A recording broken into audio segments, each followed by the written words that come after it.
அதிகாரம்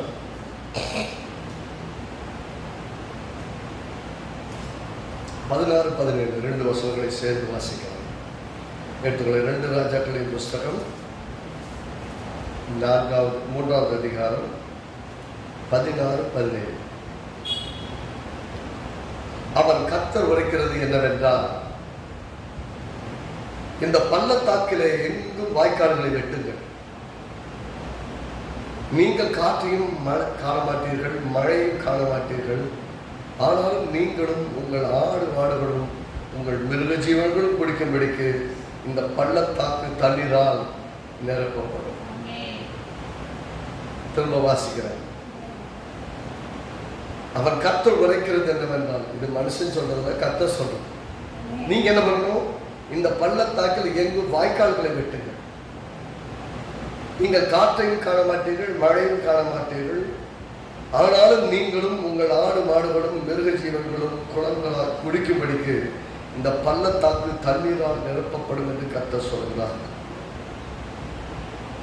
சொல்லிட்டு, இது கர்த்தரின் பார்வைக்கு அற்ப காரியம். சொல்லுங்க, இது கர்த்தரின் பார்வைக்கு சம்பாஷம். நம்ம சொல்லுவோம் ஜுஜுபின்னு. இதெல்லாம் ஒண்ணுமே கிடையாது அவருக்கு. பாருங்க, நம்ம கிட்ட ஒரு வேலை சொல்றது என்ன? நீங்க என்ன பண்ணணும்?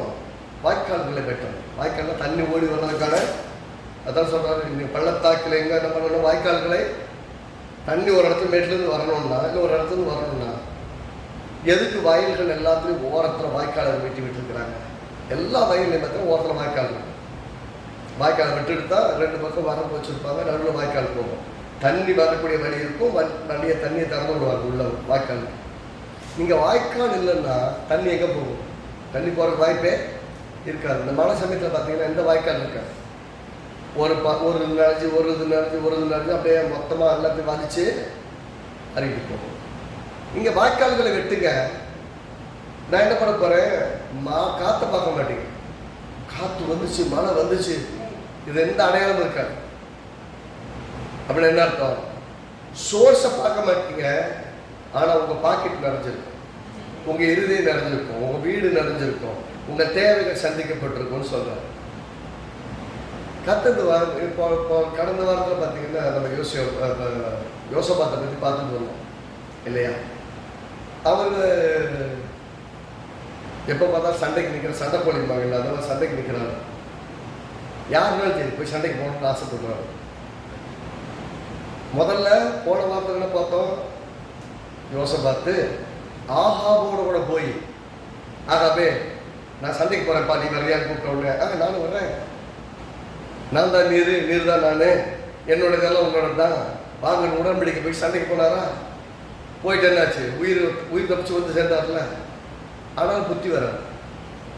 ஆனாலும் அடிபட்டு மிதிப்பட்டு மாட்டிக்கிட்டு உயிர் தப்பிச்சு வந்தாலும் அந்த புத்தி மாறாது. ஆனால் இப்படி பார்த்தீங்கன்னா அவங்களோட பையன், ஆகாபோட பையன் இப்போ இஸ்ரவேலுக்கு ராஜாவாக இருக்கிறார். ஆகாபோட பையன் இஸ்ரவேலுக்கு ராஜாவாக இருக்கிறார். அதே 3ஆம் அதிகாரத்தில் 1ஆம் வசனம் பாருங்க. யூதாவின் ராஜாவாகிய யோசபாத்தின் 18ஆம் வருஷத்திலே ஆகாபின் குமாரனாகிய யோராம் சமாரியர் இஸ்ரவேல் மேல் ராஜாவாகி 12 வருஷம் ராஜ்யபாரம் பண்ணினார். இப்போ ஏற்கனவே அப்பா கிட்ட கூட சேர்ந்து போய் சண்டை போட்டு வந்து மாட்டிக்கிட்டான். இப்போ அவங்க பையன் யோராம் வந்து ராஜ்யத்தில் வந்து உட்கார்ந்துருக்கிறார். இவர் தேசத்தில் யூதாவில் ராஜாவாக இருக்கிறார். ஆனால் இவங்கிட்ட இருக்கிற இந்த யோராமுடைய ஒரு நல்ல குணத்தை பார்த்தீங்கன்னா 2ஆம் வசனத்தை பாருங்க. கர்த்தரின் பார்வைக்கு பொல்லாப்பானதை செய்யலாம். என்னப்பா? அவன் கெட்டதை தான் செய்யறான். ஆனால் பார்த்தீங்கன்னா கெட்டவன் தான், ஆனால் அவ்வளவு கெட்டவன் இல்லை அப்படின்னு சொல்லுவாங்கல்ல, அந்த மாதிரி கர்த்தருக்கு சொல்றாங்க. கர்த்தரின் பார்வைக்கு பொல்லாப்பானதை செய்தார். ஆனாலும் தன் தகப்பனை போலும் தன் தாயை போலும், அதாவது ஆகாபை போலவும் யெசபேலை போலவும் அல்ல, தன் தகப்பன் பண்ணி வைத்த பாகாலி சிலைகளை அகற்றி விட்டான். அவங்க அப்பா பண்ணி வச்ச சிறைகளை வைத்து நீக்கிட்டான். ஆனால் அவங்க அப்பா மாதிரி, ஆனாலும் நல்லவன் கிடையாது. ஆனால் அவங்க அப்பா அம்மா மாதிரி கெட்டவன் கிடையாது. எப்படி? நல்லவன் கிடையாது, அவங்க அப்பா அம்மா மாதிரி கெட்டவனும் கிடையாது. அப்படின்னா அங்கிட்டும் இல்லாமல் இங்கிட்டும் இல்லாமல் நடுவில் இருக்கிறான். ஏன்னா 3ஆம் வசனம் பாருங்க. என்றாலும் இஸ்ரவேலை பாவம் செய்ய பண்ணின நேபாத்தின் குமாரனாகிய யெரொபெயாமின் பாவங்களை அவர் விட்டு நீங்காமல் அவைகளிலே சிக்கி கொண்டிருந்தார். ஏன் நல்லவனும் இல்லை கெட்டவன் இல்லை நடுவில் நிற்கிறான்னு சொன்னா சிக்கிக்கிட்டு இருக்கான். வெளியே வந்துட முடியும். நிறைய சமயங்கள்ல பாவங்கள் இது பாவம் தான் தெரியாம போய் மாட்டிக்கிட்டு அங்கு வெளியே வர முடியாம இருக்கும். யோசிச்சு பாருங்க, தான் அப்பா அம்மாவை பார்த்து வளர்ந்த பிள்ளை, இந்த பிள்ளை எப்படி இருந்திருக்கணும்? ஒன்று ஆகாப் மாதிரி பணத்துக்காக பொருளுக்காக காசு தோணுக்கா யாரையும் கொள்றாளோ கூட ரொம்ப மோசமான ஆளா, தீர்க்கதரிசியில கொள்றாளா, எலியாவை கொள்றாளா, அப்படித்தான் இருந்திருக்கணும். ஆனா இந்த ஆளா அப்படி இல்லை. அவங்க அப்பா மாதிரி கிடையாது, ஆனா மாட்டிக்கிட்டு இருக்கிறான். அப்படின்னு என்ன அர்த்தம்? ஏன் ஆனாலும் கர்த்தரின் பார்வைக்கு பொல்லாப்பானதை செய்தான், ஆனாலும் அவங்க அப்பா அம்மா மாதிரி கிடையாதுன்னு சொல்லும் போது ஒரு பக்கம் இந்த மேல தேவன் வந்து ஒரு சாஃப்ட் காரணம் வைக்கிறான். ஏன்னா சிக்கிட்டு இருக்கிறான், வெளியே வர தெரியல அப்படின்னு பாக்குறாங்க. ரைட்டுங்களா? 5ஆம் வசனம் பாருங்க. ஆகாப் இறந்து போன பின் யோவாபின் ராஜா இஸ்ரவேல் ராஜாவுக்கு விரோதமாய் கலகம் பண்ணினான். யோவாபின் ராஜா சண்டைக்கு வரணும்னு பார்க்குறான். அக்காலத்தில் யோராம் என்னும் ராஜா சமாரியாவிற்கு இருந்து புறப்பட்டு இஸ்ரவேலை எல்லாம் நக்கம் பார்க்க போய் மோவாபின் ராஜா தனக்கு விரோதமாய் கலகம் பண்ணினான். மோவாபியர் மேல் யுத்தம் பண்ண என்னோட வருகிறா என்று யூதாவின் ராஜாவாகிய யோசபாத்தை கேட்டனுப்பினதற்கு அவன், நான் வருகிறேன், நான் தான் நீ, என்னுடைய ஜனங்கள் உம்முடைய ஜனங்கள், என்னுடைய குதிரைகள் உம்முடைய குதிரைகள். இதே வார்த்தை முன்னாடி சொன்னானா? ஒன்றா சரி, சண்டைக்குன்னா வரிசை கட்டுறது. அப்பா நான் வர்ற மட்டும் இல்லைப்பா, என் ஆட்கள்லாம் கூப்பிட்டு வரேன். ஏற்கனவே ஒரு தடவை உயிர் போகிற மாதிரி மாட்டிக்கிட்டு வெளியே வந்தவன் தானே.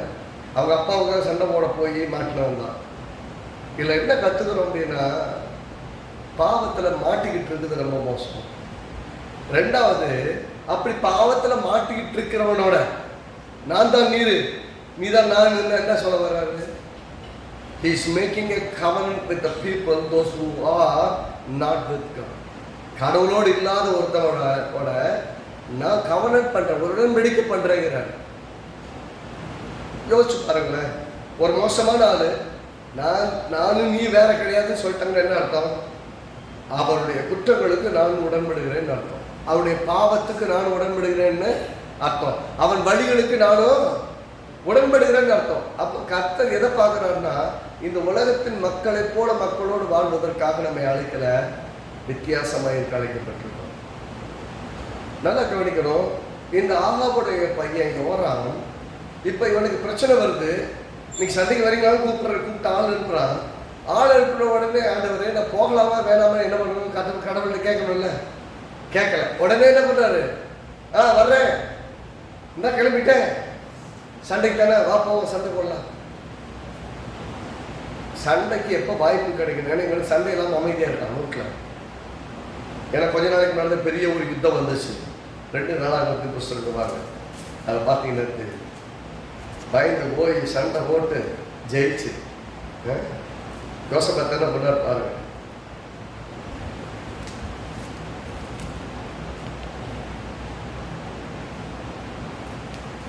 யோசபாத்தை பாருங்க.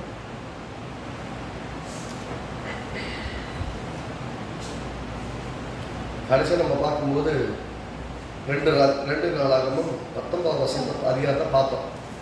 19 அதிகாரத்தில் யோசபாத் சமாதானம் எருசலேம், யூதாவின் ராஜாவாக யோசபாத் எருசலேமில் தன் வீட்டுக்கு சமாதானத்தோட திரும்பி வந்தால், அப்பொழுது அனானியின் குமாரனாகிய யெகூ என்னும் ஞானதரிசிக்காரர் புறப்பட்டவனை சந்தித்து ராஜாவாகிய யோசபாத்தை நோக்கி, துன்மார்க்கருக்கு துணை நின்று கர்த்தரை பகைக்கிறவனை நீ சிநேகிக்கலாமா? இது நிமித்தம் கர்த்தருடைய கடும் கோபம் உண்மையில் வர இல்லை. கர்த்தர் கைவிட்டிருப்பாரு. ஆகிய நீ விக்கிர தொகுப்புகளை தேசத்தை விட்டு அகற்றி தேவனை தேடவுடைய இருதயத்தை நேராக்கின விஷயத்தில் நன்மையான காரியம் இடத்தில் காணப்பட்டது உண்டு. அதனால கர்த்தரை காப்பாற்றினார். தேவனை தேட நீங்க இருதயத்தை அர்ப்பணிச்சதுனால நீ தப்பிச்சப்பா, இல்லைன்னா மாட்டிட்டு இருப்ப. அதுக்கப்புறம் வைராக்கியமா இருந்து ஊரே கர்த்தருடைய வார்த்தைகளை அறிவிக்க முயற்சி பண்ற 7ஆம் வசனம். அதனால் கர்த்தருக்கு பயப்படுற பயம் உங்களிடத்தில் இருக்க கடவுது. எச்சரிக்கையாக இருந்து காரியத்தை நடத்துங்கள். உங்கள் தேவனாகிய கர்த்தரத்தில் அநியாயமும் முகத்தாட்சியமும் இல்லை.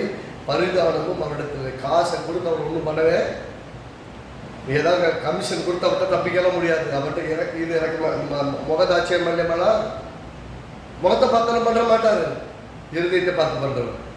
கர்த்தர் நம்மேல் கண்ணோக்கமா இருக்கிறார். எதுக்கு இதை பத்தி பேசிட்டு வர இருக்கிறீங்களா? நம்முடைய ஒவ்வொரு செய்கையும் கர்த்தர் கவனிக்கலாம். நாம கர்த்தரை ஆசீர்வதிக்கல, இந்த பழுத பெருக தடையா இருக்கிறாருன்னு கர்த்தர் சொல்ல முடியாது. நாம கர்த்தருடைய வழிகளிலே உத்தமமா இருந்தால் கர்த்தர் நம்மை ஆசீர்வதிக்க கவனமா இருப்பார். நம்முடைய லைஃப்ல எப்படியெல்லாம் நம்முடைய நண்பர்கள், உறவுகள் யாரோ கூப்பிடுறாங்கன்னு எப்படியெல்லாம் அவங்களோட இசைந்து போய் நம்மை நாமே கெடுத்துக் கொள்கிறோம், நம்முடைய அறிவுக்கு நாமளே நெருக்கம் அளிக்கிறோம். ஆனாலும் கர்த்தர் கிருபையாய் நம்மை இறக்க வைத்து நம்ம எத்தனை முறை காப்பாற்றுகிறார். அதைத்தான் நம்ம புரிந்து கொள்ளணும். இதெல்லாம் சொல்லி 9 வசனமாக 2:19 அவனுக்கு கட்டளையிட்டதாவது, நீங்கள் கர்த்தருக்கு பயந்தும் உண்மையோடும் உத்தம இருதயத்தோடும் நடக்க வேண்டியது என்னவென்றால் அப்படின்னு சொல்லி நிறைய சொல்லிட்டு வராரு. கடைசியில் 11 வசனத்தில் கடைசி பகுதி, நீங்கள் திடமானதாக இருந்து காரியத்தை நடத்துங்கள். உத்தமனுக்கு உத்தமமா நீங்க கர்த்தரை பின்பற்றினா கர்த்தர் உனக்கு துணையா இருப்பார். சொல்லுங்க, உத்தமனுக்கு கர்த்தர் துணை. நீங்க கர்த்தரை உத்தமமா பின்பற்றினா கர்த்தர் உங்களுக்கு துணையா இருப்பார். நீங்க ஆகுற மனசோடு இருந்தீங்கன்னா துணையா நிக்க அப்படியே உத்தமமாய் பின்பற்றுங்கள். நீங்கள் திடமானமாய் மனதாய்த்து காரியத்தை நடத்துங்க.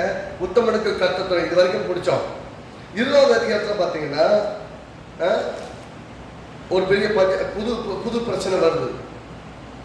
1ஆம் வசனம், இதற்கு மோவாபின் புத்திரர் அம்மோன் புத்திரரும் அவருடைய அம்மோனியருக்கு அப்புறத்துள்ள மனுஷராக கூட யோசபாத்துக்கு விரோதமாக யுத்தம் பண்ண வந்தால் சிலர் வந்து யோசபாத்தை நோக்கி, உமக்கு விரோதமாக ஏராளமான ஜனங்கள் கடலுக்கு அக்கறையிலிருந்து சீரியாவிலிருந்து வருகிறார்கள், இதோ அவர்கள் எங்கேதியாகிய அசாசோன் தாமாரில் இருக்கிறார்கள் என்று அறிவித்தார்கள். அப்பொழுது யோசபாத் பயந்து கர்த்தரை தேடுவதற்கு ஒருமுகப்பட்டு யூதா வந்து உபவாசத்தை, இது ஏற்கனவே நம்ம பார்த்துருக்கிறோம்.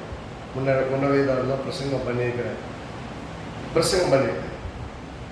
போய் கர்த்தர் முன்னாடி ஜெபம் பண்றான். ஆண்டவரே, நீர் அல்லவா தேவன், உமக்கிடையே எந்த தேவன் இல்லையே. பாருங்க, ஜெபம் பண்ண பாருங்க. கர்த்தரிடத்தில் உதவி தன்னால அவசரம் சொல்றது. யோசபாத் என்ன பண்றான்? பயந்து கர்த்தருக்கு உபவாசத்தை கூறுவித்தான். அப்பொழுது யூதா ஜனங்கள் 4ஆம் வசனம், கர்த்தரிடத்திலே சகாயம் கூடினான். யூதாவில் உள்ள எல்லா பட்டணங்களிலிருந்து அவர்கள் கர்த்தரை தேட வந்தார்கள். பயத்தினால உபவாசம் வைக்கிறான். உபவாசம் கூட்டத்துக்கு எல்லாரும் வர்றாங்க. எல்லாரும் சேர்ந்து உபவாசிக்கிறாங்க. ஜெபம் 6ஆம் வசனம் பாருங்க, எங்கள் பிதாக்களின் தேவனாகிய கர்த்தாவே, பரலோகத்திற்கு நீர் அல்லவா தேவன். நம்ம தேவன் யாருன்னு தெரிஞ்சு ஜெபிக்கணும். நல்லது ஜெபம். இதை எப்பயுமே நீங்கள் படித்து புரிஞ்சு அண்டர்ஸ்டாண்ட் பண்ணிக்கிறீங்க. நான் சொல்லியிருக்கிறேன். நான் திரும்ப அதில் டைமை செலவழிக்க விரும்பல. ஆனால் ஒரு விஷயத்துக்கு நேரம் உங்களை நடத்த விரும்புகிறேன். இந்த 6ஆம் வசனத்திலிருந்து 12வது வசனம் வரைக்குமே, 12வது வசனம் வரைக்கும் அவருடைய ஜெபம். அவர் எப்படி சொல்லி ஜெபம் பண்றாரு? 7ஆம் வசனத்தில் ஒரு விஷயம் சொல்றாரு, எங்கள் தேவனாகிய கர்த்தர், நீர் உம்முடைய ஜனமாகிய இஸ்ரவேலுக்கு முன்பாக இந்த குடிகளை துரத்தி விட்டு இந்த சிநேகிதனாகிய ஆபிரகாமுடைய சந்ததிக்கு என்றென்றைக்கும் கொடுக்கவில்லையா? இந்த தேசம் எங்களுடையது. நீருடைய ஆபிரகாமுக்கு கொடுத்த சொத்துல நாங்கள் குடியிருக்கிறோம் அப்படிங்கிறத முதல்ல ஞாபகம் வச்சு சொல்றான். முதல்ல என் தேவன் யாருங்கிறது தெளிவாக சொல்றான். 6ஆம் வசனத்துல முழுசா வாசிக்கிறது தெரியும். நீர் யாரு, தேவன் யாருன்னு சொல்றான். அடுத்து நீங்க யாரு கொடுத்துருக்கீங்க? 9ஆம் வசனம் பட்டயம் இதெல்லாம் வந்துச்சுன்னா இந்த ஆலயத்தில் உங்களுக்கு நேரம் கூப்பிட்டா, இது சாலமோன் ஜெபம் பண்ண ஜெபம். இந்த நியாயத்திற்கு தண்டனைகள் வரும்போது நாங்கள் உண்மை நோக்கி கூப்பிட்டால் என்ன பண்ணுங்க? எங்கள் இடுக்கள் உண்மை நோக்கி கூப்பிடுகையில் தேவனுக்கு ரட்சிப்பீர் என்று சொல்லி இருக்கிறார்கள். என்னது இதை சொல்லி வச்சிருக்காங்க. எனக்கு சாலமோன் ஜெபம் பண்ணா, நீ சொன்ன ஜெபத்தை நான் கேட்டேன், என் கண்களும் என் இருதயம் இந்த ஆலயத்தின் மேல் நோக்கமா இருக்குன்னு நீங்க சொல்லிக்கிங்க. நீங்க சொல்லியிருக்கிறத நினைப்போட்டுக்கிறேன். பஸ்ல இந்த வாக்கு திட்டமான தேசம் என்னுடையது, நீங்க ஆபிரகாமுக்கு கொடுத்த தேசம். 2வது, நீங்க இந்த ஆலயத்தில் நாங்கள் ஜெபம் பண்ண கேட்பேன்னு சொல்லியிருக்கீங்க. ஆகவே நாங்கள் நீங்க கேட்குறீங்கிறத நான் நம்பி ஜெபம் பண்ணுகிறேன். 3வது 10ஆம் வசனம், இப்போதும் இதோ இஸ்ரவேல் எகிப்து தேசத்தில் புறப்பட்டு வரும்போது அம்மோன் புத்திரர், மோவாபியர், சேயீர் மலை தேசத்தாருடைய சீமைகள் வழியாய் போக நீர் உத்தரவு கொடுக்கவில்லை. ஆகையால் அவர்களை விட்டு விலகி அவளை நாசப்படுத்தாதது. நாங்கள் கெட்டது ஒன்றும் செய்யாமல் வந்தோம். இப்போதும் அவர்கள் எங்களுக்கு நன்மைக்கு தீமையை சரி கட்டி தேவரீர் எங்களை சுதந்திரிக்க பண்ணின உங்களுடைய சுதந்திரத்தை எங்களை துரத்தி விட வருது. நீங்க கொடுத்த வாக்குத்தத்தத்தின் தேசத்துல நாங்கள் இருக்கிறோம், எங்களை துரத்தி விடுறதுக்கு வராங்க. அவங்க கெட்டது செய்யல, கெட்டது செய்யாத எங்களுக்கு நாங்கள் நன்மை செஞ்சுட்டு வந்தோம், ஆனால் நன்மைக்கு எங்களுக்கு கெட்டது செய்ய வர்றாங்க. 12 வசனம் பாருங்க, எங்கள் தேவனே நீர் எங்களுக்கு நியாயம் தீர்க்க மாட்டீர்கள். இது என்னது? அவன் நாசமாக போகணும்னு ஜெபிக்கிற ஜெபம் இல்லை, எங்களுக்காக நீங்கள் நியாயம் செய்யுங்கன்றவர் கர்த்தரிடத்தில் ஜெபிக்கிற ஜெபம். நாங்கள் வந்து நீங்கள் கொடுத்த தேசத்தில் குடியிருக்கிறோம். நல்லா கவனிங்க, வாக்குத்தத்தம் மண்ணில் குடியிருக்கிறோம், வாக்குத்தத்தம் மண்ண தேசத்தில் குடியிருக்கிறோம். உங்கள்கிட்ட ஜெபம் பண்ணால் நீங்கள் செஞ்சு கொடுப்பேன்னு சொல்லியிருக்கிறீங்க. நாங்கள் அவங்களுக்கு கெட்டது செய்யலை, ஆனால் எங்களுக்கு கெட்டது செய்ய வர்றாங்க. அப்படி 4 விஷயத்தை சொல்லிட்டு 5வது சொல்றாரு, எங்களுக்கு விரோதமாக இந்த ஏராளமான கூட்டத்துக்கு எதிராக நிற்க எங்களுக்கு முன்பாக நிற்க இல்லை, பலன் இல்லை. நாங்கள் செய்ய வேண்டியது என்னன்னு எங்களுக்கு தெரியும் இல்லை. ஆக எங்கள் கண்கள் உண்மையை நோக்கி கொண்டிருக்க இந்த சேனம் நாம யார்? நமக்கு இது என்ன கொடுக்கப்பட்டிருக்குது? நம் தேவன் ஜெபத்தை கேட்கிறவரு, நான் கெட்டது செய்யலை, ஆனால் எனக்கு கெட்டது செய்ய வர்றாங்க. இப்பயும் நாங்கள் என்ன செய்யறதுன்னு தெரியல. இவ்வளவு பெரிய ஆட்களுக்கு விரோதமாக போய் நிற்க எங்களுக்கு பலனும் இல்லை, எங்களுக்கு துணை செய்ய மாட்டேங்குது. என்ன ஒரு ஜெபத்தை பண்றான்.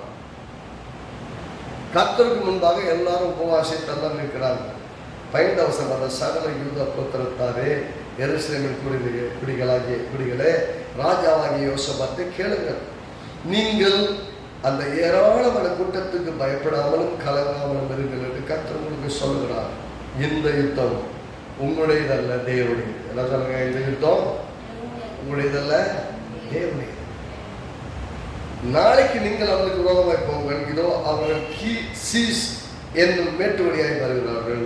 நீங்கள் அவர்களை எருவேல் வனாந்தரத்துக்கு எதிரான பள்ளத்தாக்கின் கடையாந்தரத்திலே கண்டு சந்திப்பீர்கள். இந்த யுத்தத்தை பண்ணுகிறவர்கள் நீங்கள் அல்ல, யூதா மனுஷர் எருசலேமின் குடிகளே, நீங்கள் தரித்து நின்று கர்த்தர் உங்களுக்கு செய்யும் ரட்சிப்பை பாருங்கள். பயப்படாமலும் கலங்காமலும் இருங்கள்.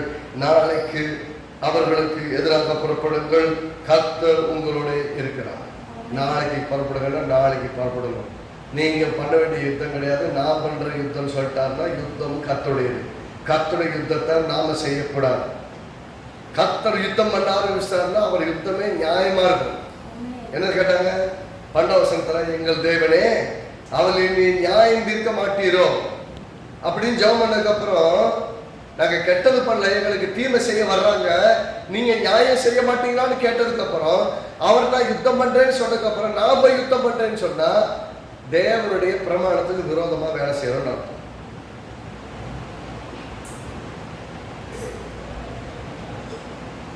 இப்ப இப்படியெல்லாம் சொல்லி ஜெபம் பண்றாங்க. கர்த்தர் பெரிய வெற்றியை கொடுக்குறாரு. 26 வசனம், 4ஆம் நாளிலே பராக்கவிலே கூடினார்கள், அங்கே கர்த்தருக்கு ஸ்தோத்திரம் செலுத்தினார்கள். பெரிய வெற்றியை கொடுத்தாரு. 25 வருஷம் பார்த்தீங்கன்னா ஏராளமான பொருள்கள் இருந்ததா 3 நாளா கொள்ளையடிச்சாங்கன்னு சொல்லுது. அவங்க எல்லாம் விட்டு ஓடி போயிட்டாங்க. அவங்களுக்குள்ளே சண்டை வர வச்சு எல்லாம் தெரிச்சு ஓடிட்டாங்க. எல்லாத்துக்கு மேலே பெரிய வெற்றி. கர்த்தர் வந்து பெருசா சுதந்திரிக்க பண்ணிட்டாரு. 3 நாள் அந்த பொருள்களை எடுத்துக்கொண்டு வர்ற அளவுக்கு நிறைவா கர்த்தர் ஆசீர்வதிச்சார். அப்போ ஏற்கனவே இப்படி ஒரு யுத்தம் வந்துச்சு. அந்த யுத்தத்தில் என்ன பண்ணாரு? அவருக்கு யுத்தம் வரும்போது கர்த்தரை தேடுறாரு. கர்த்தரை தேடி கர்த்தரோட உதவி கேட்டு கர்த்தர் யுத்தத்தை செய்ய உதவி செய்யறாரு. இங்கே அதே இது 2 ராஜாக்களின் புஸ்தகத்தை வாங்கணும். 2 ராஜாக்களின் புஸ்தகம் 23ஆம் அதிகாரத்தில் வாங்க. இங்க என்ன பண்றாரு? அவருக்கு யுத்தம் வரும்போது நான் தான் அவருடைய இவர் யூதா ராஜா, யோசபாத் யூதாவுக்கு ராஜா, யோராம் வந்து இஸ்ரவேலுக்கு ராஜா, 10 கோத்திரங்களுக்கு ராஜா. அந்த ராஜாவுக்கு பிரச்சனை வருது. ஆண்டு 7ஆம் வசனத்துல 3ஆவது அதிகாரம் 2 ராஜாக்கள் 3ஆவது அதிகாரம் 7ஆம் வசனம், மோவாபின் ராஜா எனக்கு விரோதமாக கலகம் பண்ணினார், மோவாபியருடன் யுத்தம் பண்ணி என்னோடு கூட வருகிறீரா என்று யூதாவின் ராஜாவாகி யோசபாத்தை கேட்டு அனுப்பினதற்கு நான் வருகிறேன். உடனே அப்பா சண்டை இல்லாமல் ரொம்ப நாள் சும்மா இருக்கிறேன், என் கத்தியெல்லாம் கொஞ்சம் ஷார்பன் பண்ணி போய் சண்டை போட்டு வரலான்னு கிளம்பினான். அது சொல்லுவார், சொல்றான், நான் தான் நீர், என்னுடைய ஜனங்கள் உம்முடைய ஜனங்கள், என்னுடைய குதிரைகள் உம்முடைய, அப்படியே ஒப்பு கொடுத்துறான். ஆனா ரொம்ப பாருங்க, ஆனா புத்திசாலி. ஆனா யூதாவின் ராஜாவாகிய யோசபாத் இருக்கார்ல, ரொம்ப தெளிவான. போன வார்த்தை பார்க்கும்போது பார்த்தோம், இங்க யாரும் விசாரிக்கிறதுக்கு கர்த்தருடைய தீர்க்கதரிசி யாரும் இல்லையா? இருந்தா போய் விசாரிச்சுட்டு போலாமே. விசாரிக்கிறதெல்லாம் கரெக்டா விசாரிச்சாங்க. நீ போனா நீ திரும்பி வரமாட்டேங்கிற வரைக்கும் தெளிவா சொல்லியாச்சு. சொன்னதுக்கு அப்புறமும் கூட போனா, அது தேசம் மாதிரி போனா உயிர் தப்பிச்சு வந்து சேர்ந்தான். இங்கே அதே மாதிரிதான்.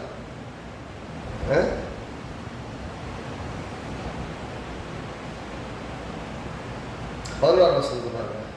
அப்பொழுது யோசபாத், நான் கர்த்தரை விசாரிக்கும்படி கர்த்தருடைய தீர்க்கதரிசி ஒருவன் இங்கே இல்லையா என்று கேட்டதற்கு, எலியாவின் கைகளுக்கு தண்ணீர் பார்த்த சாப்பாத்தின் குமாரனாகிய எலிஷா இங்கே இருக்கிறான் என்று இஸ்ரவேல் ராஜாவின் ஊழியக்காரர் ஒருவன் மறுபடியாய் சொல்லலாம். அப்பொழுது யோசபாத் அவனை நோக்கி, கர்த்தருடைய வார்த்தை அவனிடத்தில் இருக்கிறது என்றால், இஸ்ரவேலின் ராஜாவும் யோசபாத்தும் எருசலேமின் ராஜாவும் ஏதோமின் ராஜாவும் அவனிடத்தில் போனார். எலிசா இஸ்ரவேலின் ராஜாவை பார்த்து, எனக்கும் உமக்கும் என்ன? எலிசா கேட்கிறான், எனக்கு உனக்கு என்னையா இஸ்ரவேல் ராஜாவே? ஏன்னா ஆகாப் என்ன பண்ணா, எலியாவை கொள்றதுக்கு வெறித்தனமா சுத்தினான்.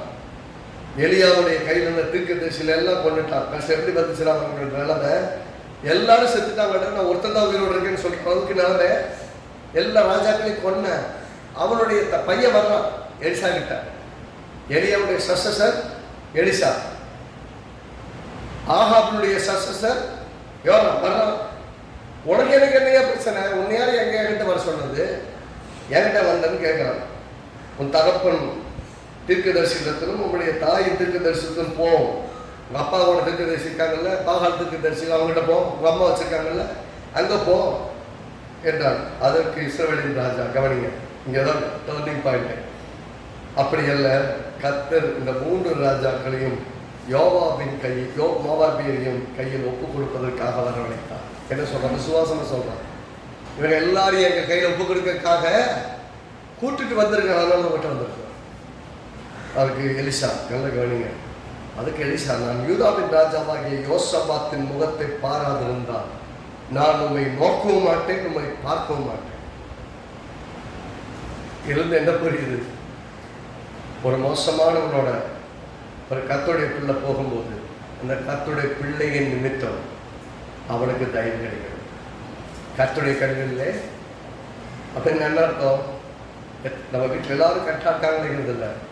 நீங்க உத்தமமாய் கர்த்தரை பின்பற்றினால் உங்கள் நிமித்தமாக கர்த்தர் வீட்டை காப்பாற்றுவார், உங்கள் குடும்பத்தை காப்பாற்றுவார். நீங்க யாருடைய கெட்டவங்களா இருந்தாலும் அதனால கெட்டவங்களை விட்டுட்டு ஓடிடலாங்கிறதெல்லாம் கிடையாது. அந்த கெட்டவங்கள்கிட்ட நீங்க போகும்போது கர்த்தருடைய சமூகத்துக்கு போற இறங்கி போற நல்லா கவனிங்க. யாரோட வரா?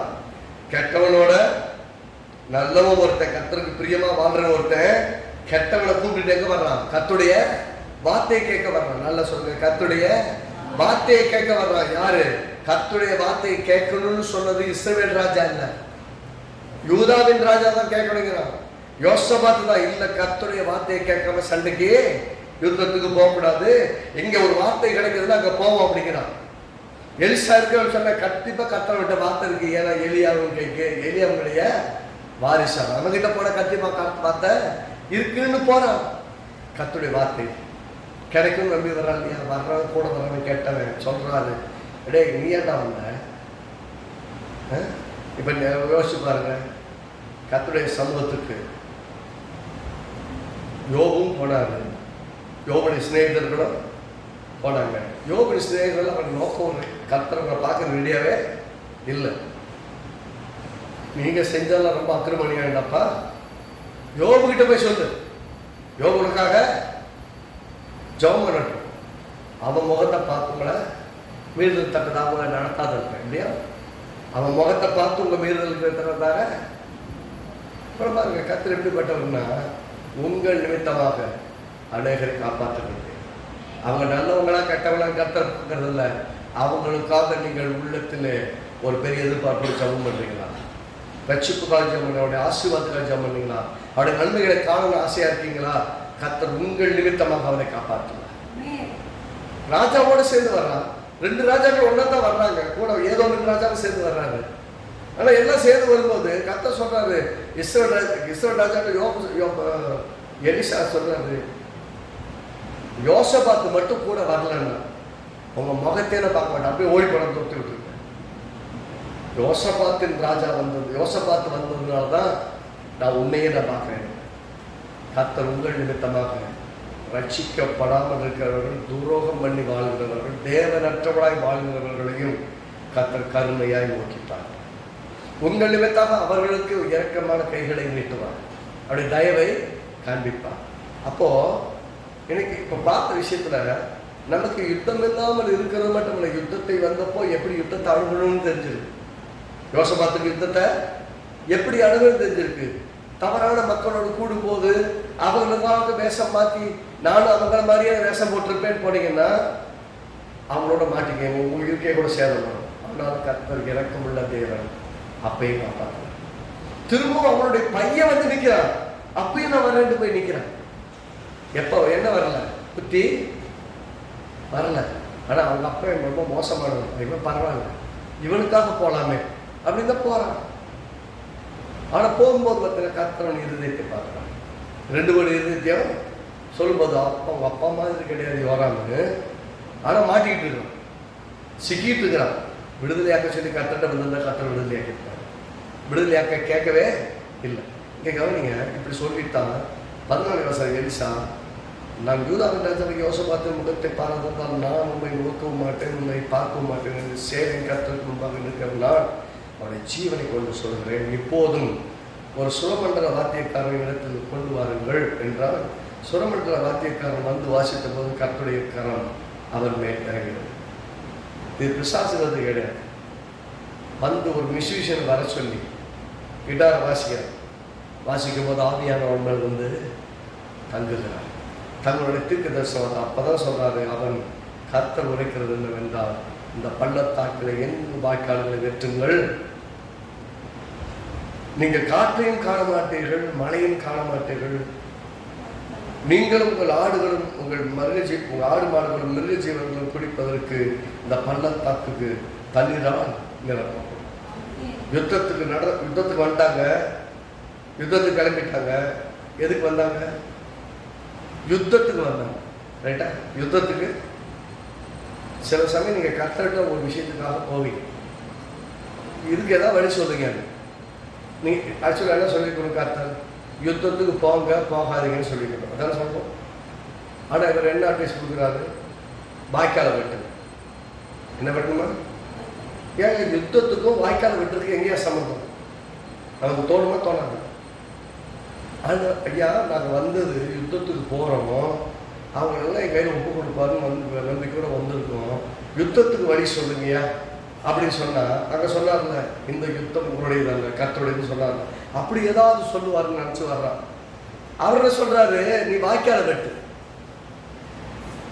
சில சமயம் நீங்கள் தேடி வருகிறது ஒரு பெரிய அட்வைஸ்க்காக கற்றுட்ட வர்றீங்க, அவர் கொடுக்குற அட்வைஸு இதுக்கு அதுக்கு சம்மந்தமே.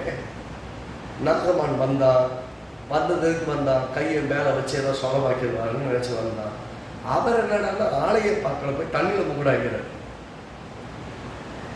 இதே எலிசா போன போய் தண்ணியில் முங்குங்கிறார். எப்பா எங்க ஊர்ல இல்லாத தண்ணியான அந்த ஊர்ல, எங்க ஊர்ல இல்லாத தண்ணியா பெரிய தண்ணி இந்த இஸ்ரேல் தேசத்துல ஓடுது, நான் இந்த தண்ணியில போய் முங்கணுமா? கர்த்தர் பார்த்தீங்கன்னா அவர் ஆலோசனையில் ஆச்சரியமானவர். நீங்க யோசிக்கிற மாதிரி இருக்காரு அவரு. நீங்க உங்களுக்கு ஐஸ்வர்யம் வேணும் ஜாப் பண்ணுவீங்க, அவர் என்ன சொல்லுவாரு? உன் இருதயத்தை பக்கம் கொடுத்தும் உன் இருதயத்தை சமப்படுத்து, ஏன்னா அங்கிருந்த நீர் விட்டு புறப்படும். அது செய்ய மாட்டார். இன்னொரு சொல்லுவார், உன் வீட்டை சரிப்படுத்து, உன் காரியங்களை சரிப்படுத்து. அவர் நீ ஆண்டவரே இந்த வியாதி என்னை விட்டு போகணும், நீ போய் ஜெபம் பண்ண போகுது. நாம் ஒன்றுக்காக ஜெபம் பண்ணுவோம், அந்த ஜபத்துக்கு நேராக பதில் வராது, அவர் இன்னொரு பதில் சொல்லுவார், இன்னொரு வழியை சொல்வார். நிறைய சமயத்தில் கர்த்தர் அப்படி சொல்றேன்னா அதுதான் உங்களுக்கு வழி, அந்த வழியில் தான் உங்களை குணமாக்க முடியும், அந்த வழியில் தான் உங்கள் தேவையை சந்திக்க முடியும், அந்த வழியில் தான் உங்கள் பொக்கிஷ சாலையை நிரப்ப முடியும், அந்த வழியில் தான் உங்களுக்கு வெற்றியை கொடுக்க முடியும். எப்ப நான் தண்ணி கிடைக்கல, எங்க மிருக ஜீவனுக்கு எங்களுக்கு தண்ணி இல்லை அப்படின்னு இப்ப நாங்க நிக்கல. என்ன விசாரிக்க வந்தாங்க? யுத்தத்துக்கு போறதுக்கு யாராவது வார்த்தை சொல்றதுக்கு தீர்க்கதரிசி இருக்காங்கன்னு வந்தோம். இங்க வந்தா இவர் என்னன்னா பள்ளத்தாக்குகளின் தண்ணீரை வெட்டு, வாய்க்கால வெட்டு. அதுக்கு என்ன பண்ணுவான்? அங்க தண்ணி கிடைக்கும் உனக்கு, உன் மிருக ஜீவனுக்கு, ஆடு மாடுகளுக்கு எல்லாமே தண்ணி கிடைக்கும். நாங்கள் தண்ணிக்கு வரலையப்பா, நாங்கள் தண்ணிக்கு வரல, யுத்தத்துக்காக வந்தோம். யுத்தத்துக்கு வழி சொல்லுங்கன்னு வந்தோம், நீ தண்ணிக்கு வழி சொல்லிட்டு இருக்கிறீங்க. கர்த்தருடைய ஆலோசனை பயங்கரம், அது உங்களுக்கு எனக்கும் புரியாது. அவருடைய ஆலோசனை மிகவும் ஆச்சரியமானது. வாய்க்கால வெட்டுன்ட்டார். வாய்க்கால வெட்டுனா நீங்கள் வாய்க்கால தான் வெட்டணும். அடப்பாய், நான் வாய்க்கால வெட்டுறதுக்காக வந்தேன், யுத்தத்தில் ஜெயிப்பதற்கு என்ன வழின்னு கேட்டு வந்தா நீ வாய்க்கால வெட்டுக்கிறியா அப்படின்னு நம்ம யாருன்னா புத்திசாலித்தனமா கேள்வி கேட்போம். நம்ம புத்திசாலி பாருங்க, கர்த்தருக்கு ஆலோசனை சொல்றபடி ஒரு கேள்வி கேட்போம். கர்த்தர் சொல்ற நம்முடைய இருதயம் கர்த்தர் சொல்வதற்கு கீழ்ப்படிதான் இல்லையான்னு பார்ப்போம். நம்முடைய கீழ்ப்படிதல் தான் வெற்றியின் முதலடி. நம்ம கீழ்ப்படிஞ்சு அவர் சொல்றதை செஞ்சா வெற்றி கண்டிப்பா கிடைக்கும். நாங்கள் வெற்றி நீரை பூங்கடா சுகப்படுத்தோம். அதே போல வாய்க்காலத்தில் வெட்டினாங்க ரைட்டா. அப்ப சொன்னாரு, காற்றையும் காண மாட்டீங்க, மழையும் காண மாட்டீங்க. ஏன் தெரியுங்களா? காத்தடிச்சு மழை விழுந்தா உன் எதிராளி இருக்கானே அவன் நினைப்பான் காத்து அடிச்சு மழை பெஞ்சு தண்ணி வருதுன்னு நினைப்பான். நல்ல பாருங்க, எங்கேயுமே எந்த ஆதாரமும் இல்லைங்க. மழையும் விழுகலை, மழையும் விழுகலை, காற்றும் அடிக்கலை, ஆனாலும் பள்ளத்துக்கு தண்ணீர் சேரும். இது கர்த்தரால தான் செய்ய முடியும். ஏன் கர்த்தர் என்ன பண்றாரு? அந்த வசனங்களை பார்த்தீங்கன்னா 20 வசனம் பாருங்க. மறுநாள் காலமே பலி செலுத்தும் நேரத்தில் இதோ தண்ணீர் ஏதோம் தேச வழியாய் வந்ததினால் தேசம் தண்ணீரால் நிறைவேற்று. தேசமே தண்ணீரால் நிறைவேற்றார். தன்னோடு யுத்தம் பண்ண ராஜாக்கள் வருவதை மோவாபியர்கள் எல்லாரும் கேட்டபோது அவர்கள் ஆயுதம் தரிக்கத்தக்க வயதுள்ளவர்களையும் அதற்கு மேலானவர்களையும் எல்லாரையும் கூட்டி அழைத்து கொண்டு போய் அங்கே எல்லையிலே நின்றார்கள். மோவாபியர் அதிகாலையுமே எழுந்தபோது சூரியன் தண்ணீர் மேல் பிரகாசித்ததினால் அந்த தண்ணீர் அவர்களுக்கு ரத்தம் போல் சிவப்பாய் காணப்பட்டது. ஏன் தண்ணி வர வச்சாரு புரியுதா? தண்ணியில அந்த அதிகாலை சூரியன் அடிக்குது, அந்த சூரியனுடைய வெளிச்சம் எப்படின்னா ரத்தம் ஓடுற மாதிரி இருக்கு. தேசம் ஃபுல்லா ரத்தமா ஓடுற மாதிரி இருக்கு. தண்ணி ஓடுது. ஆக்சுவலா நம்ம இவங்க பார்க்கறவங்களுக்கு தெரியுது தண்ணி ஓடுது, எதிராளி பார்க்கறான் அவனுக்கு ரத்தம் ஓடுதுன்னு தெரியுது. ரத்தம் ஓடுதுன்னு பயம் வந்து ஐயோ கண்ணாமண்ணால் வெட்டிட்டு அங்கே செத்துட்டாங்க போல இருக்கு, நாம போய் ஈஸியா ஜெயிச்சிடலாம்னு சொல்லிட்டு வேக வேகமா ஓடி வர்றாங்க. அதனால் 23 வருஷம் அதனால் அவர்கள் இது ரத்தம், அது ராஜாக்கள் தாங்களை ஒருவரை வெட்டி கொண்டு மாண்டு போனார்கள். அதனால் மோவாபியரே கொள்ளைக்கு வாருங்கள் என்று சொல்லி எல்லாம் வேகமா உள்ள வர்றாங்க. இப்ப என்னது, செத்து போனவங்க எல்லாம் செத்துட்டாங்க, கொள்ளை அடிக்காத வர்றாங்க. அவங்க என்ன இப்படி ஆகி போச்சு, சண்டைக்கு வரல, கொள்ளைக்கு வந்திருக்காங்க.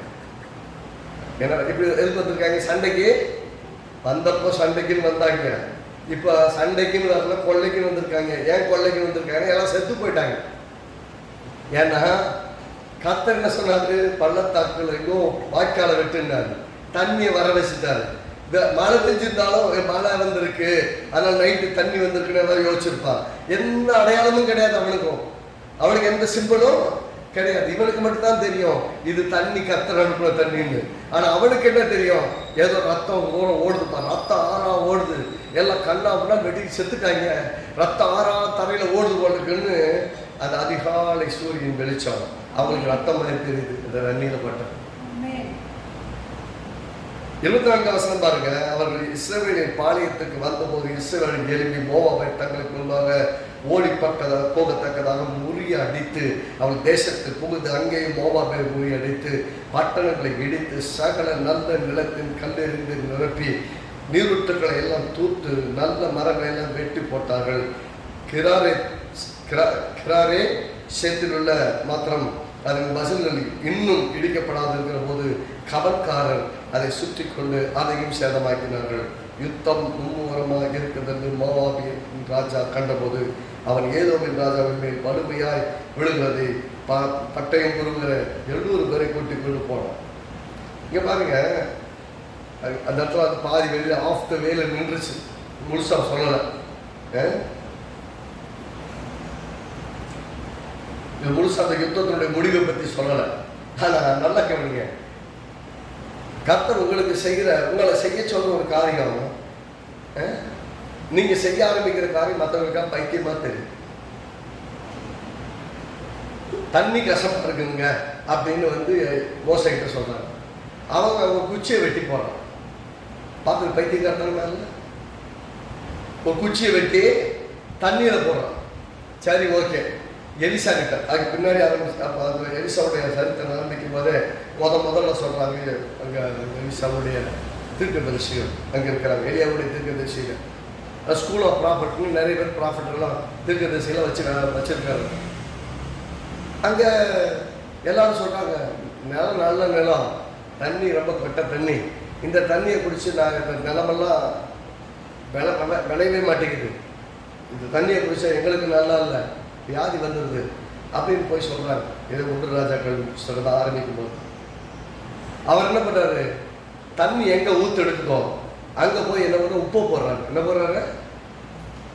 உப்பை கொண்டு போய் போட்டு இந்த தண்ணீரை நான் ஆரோக்கியமாக்கினேன், இந்த தண்ணி என்ன பண்ண நிலப்பானது உடம்புல வியாதி வருது. ஏங்க, தண்ணி நல்லா இல்லை அப்படின்னு சொன்னா ஒன்று குச்சியை தூக்கி போடுறீங்க, இல்லை கொஞ்சம் போல உப்பை தூக்கி போட்டு இதை சரியாக்கிட்டேங்கிறீங்க.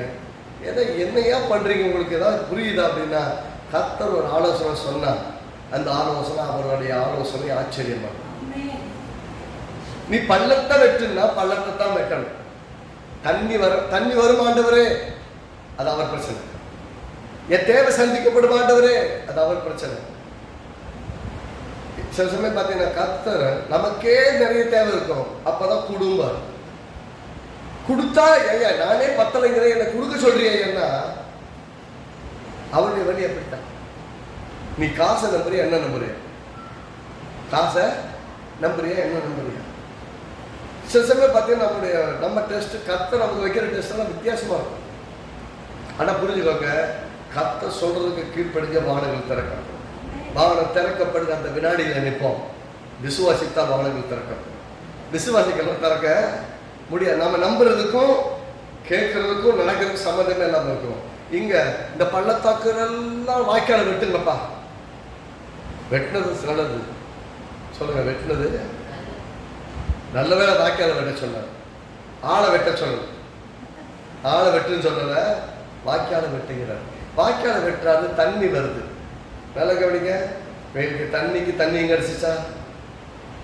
இவங்களுக்கு மிருகஜீவங்க எல்லாருக்கும், ஐயா நான் சண்டைக்கு வந்திருக்கேன், சண்டையில ஜெயிப்போமான்னு சொல்லுங்க ஐயா அப்படின்னா, நீ வாய்க்கால விட்டு உனக்கும் மிருகஜீவன்களுக்கும் உன்னுடைய எல்லா ஆடு மாடுகளுக்கும் தண்ணி கிடைக்கும்.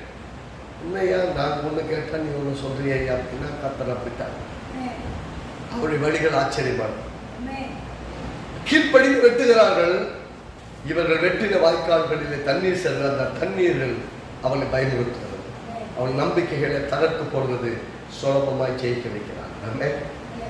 அதனால நீங்க நம்பிக்கையில தளர்ந்து போயிருந்தாங்க. நல்லா கவனிக்கணும், ஒரு மோசமான ராஜாவுடைய பிள்ளை அவனோட கூட்டு சேர்ந்து 2வது முறையும் போறான். போகும்போது உடன்படிக்கை பண்றான். ஆனாலும் கர்த்தர் இந்த முறை யோசபாத்தின் நிமித்தம் இஸ்ரவேல் ராஜாவுக்கு ஹெல்ப் பண்றான். இஸ்ரவேல் ராஜாவுக்கு மட்டும் ஹெல்ப் பண்ணல, அங்கே யோசபாத்துக்கு நல்லா காமிக்கிறாரு, நான் தான் யுத்தத்தில் வல்லவன். என் டெக்னிக்கே வேற. தேவன் யோசிச்சு பாருங்க, முடிஞ்சக்கப்புறம் என்ன சொல்லியிருப்பாங்க நினைக்கிறீங்க? யோசபாத் என்ன சொல்லியிருப்பாரு, இஸ்ரவேல் ராஜா என்ன சொல்லியிருப்பாரு? கர்த்தருடைய டெக்னிக்கே நமக்கு புரிய மாட்டேங்கிறப்பா. அவர் யுத்தம் பண்ற விதமே வித்தியாசம். நான் யோசிக்கிற மாதிரி அவர் யுத்தம் பண்ணல, அவர் பிளான் பண்ண மாதிரி பக்கமாக யுத்தம் பண்றார். நம்ம கர்த்தர் யுத்தம் பண்ணா வெற்றி நமக்கு. அவர் யுத்தம் பண்ற விதங்களை கேள்வி கேட்கக்கூடாது. நம்ம இருதயத்தை பார்க்கிறாங்க, கீழ்ப்படுவோமா இல்லையான்னு. நீங்க பழுகவும் பெருகும் வேண்டும்னா, நான் உங்கள் மேல் கண்ணோக்கமாக இருந்து உங்களை பழுகவும் பெருகும் பண்ணி உங்களோட என் உடன்படிக்கையை நிலைப்படுத்த சொல்லியிருக்கிறார்.